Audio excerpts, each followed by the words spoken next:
Hello viewers, কেমন আছেন সবাই? আশা করি সবাই সুস্থ ভালো আছেন। তো ভিউয়ার্স, আজকের পর্বটা সাজানো হয়েছে ইন্ডিয়ান ভিসা সম্পর্কিত দুটো গুরুত্বপূর্ণ প্রশ্নের উত্তর নিয়ে। তো এই দুইটা প্রশ্ন কিন্তু সবার মাঝে ঘুরপাক খায়। তো যাই হোক, এই প্রশ্ন দুটো কি সেটা আপনাদের সামনে প্রথমে আমি উপস্থাপন করছি। তো প্রথম প্রশ্নটা হলো যে পরিবারের সদস্য হিসাবে আমি কার কার ভিসার জন্য ইন্ডিয়ান এম্বাসিতে কি অ্যাপ্লাই করতে পারবো?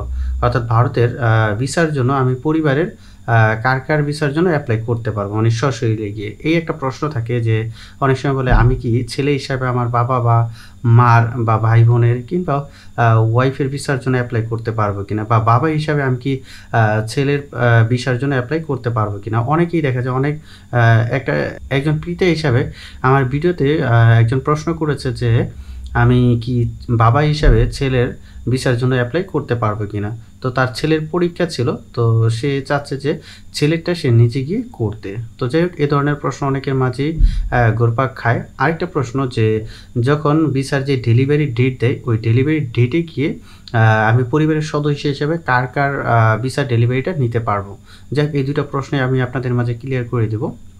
তো ভিডিওটি শুরু থেকে শেষ পর্যন্ত ধৈর্য সহকারে দেখতে থাকুন, তাহলে ইজিলি বুঝে যাবেন এই প্রশ্ন দুটার আনসার আমি ক্লিয়ারলি বুঝিয়ে দেব।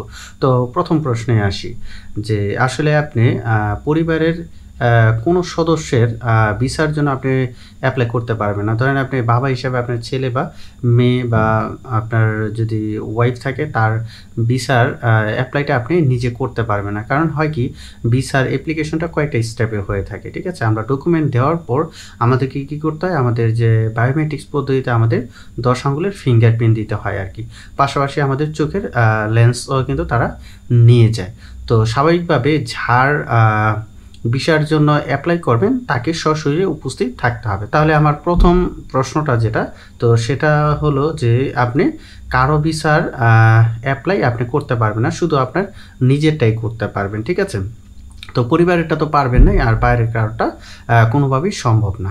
এখন আসেন দ্বিতীয় কোয়েশ্চনে যে ডেলিভারি, আমি কার ডেলিভারিটা নিতে পারবো। তো এই ক্ষেত্রে কিন্তু একটু ছাড় আছে আর কি। তো আপনি যদি প্রথম ব্লাড হন, ঠিক আছে, তাহলে সেই ক্ষেত্রে আপনি কিন্তু এই ডেলিভারিটা নিতে পারবেন। এখন প্রথম ব্লাড বলতে কাদেরকে বোঝানো হচ্ছে, এটা অনেকের মাঝে একটা কনফিউশন থাকে।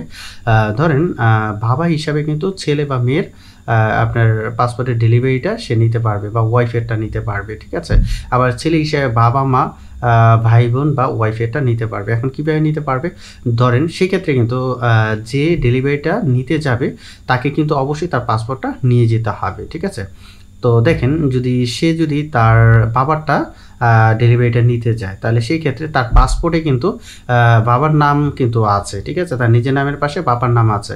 তো স্বাভাবিকভাবে বাবার যখন ভিসার ডেলিভারিটা নিতে যাবে, বাবার তখন ওই নামের সাথে, বাবার নামের সাথে আপনার যে পাসপোর্টে বাবার নাম সেটা কিন্তু মিলে দেখবে।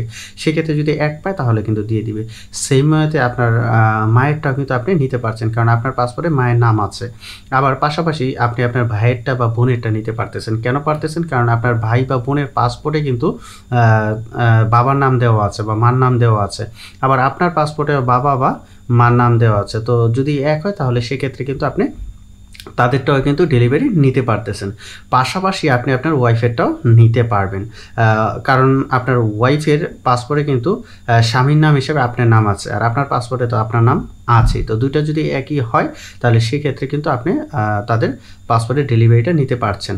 বাট এর বাইরে আপনি কারোটা নিতে পারবেন না। ধরেন আপনার বোন জামাইয়ের পাসপোর্টের ডেলিভারিটা যদি আপনি নিতে চান, সেটা কি আপনি পারবেন? পারবেন না, কারণ আপনার বোন জামাইয়ের পাসপোর্টে যাদের বাবা মার নাম আছে, আপনার পাসপোর্টে কিন্তু তাদের নাম নেই। তো স্বাভাবিকভাবেই তো দুইটা যদি না মিলে সেক্ষেত্রে কিন্তু দিবে না।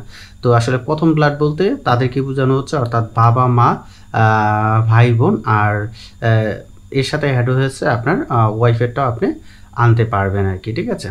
তো আশা করি ভিউয়ার্স আপনারা বুঝে গেছেন যে দুইটা প্রশ্নে। তো প্রথম প্রশ্নে কিন্তু আপনি কারোটাই অ্যাপ্লাই করতে পারবেন না আর কি। আর দ্বিতীয় প্রশ্নে যে আপনি কার ডেলিভারিটা নিতে পারবেন, এটা তো আমি বললামই। তো বন্ধুরা, ভিডিওটি যদি আপনাদের ভালো লেগে থাকে তাহলে অবশ্যই ভিডিওতে একটা লাইক দিবেন, কমেন্টস করবেন এবং বেশি বেশি করে শেয়ার করবেন। আর ভারতীয় ভিসা সম্পর্কিত যে কোনো আপডেট পেতে চ্যানেলটি সাবস্ক্রাইব করে আমাদের সাথেই থাকবেন, যেন আমি পরবর্তীতে যে কোনো ভিডিও আপলোড করার সাথে সাথেই আপনারা তার নোটিফিকেশনটা পেয়ে যান। তো ধন্যবাদ সবাইকে।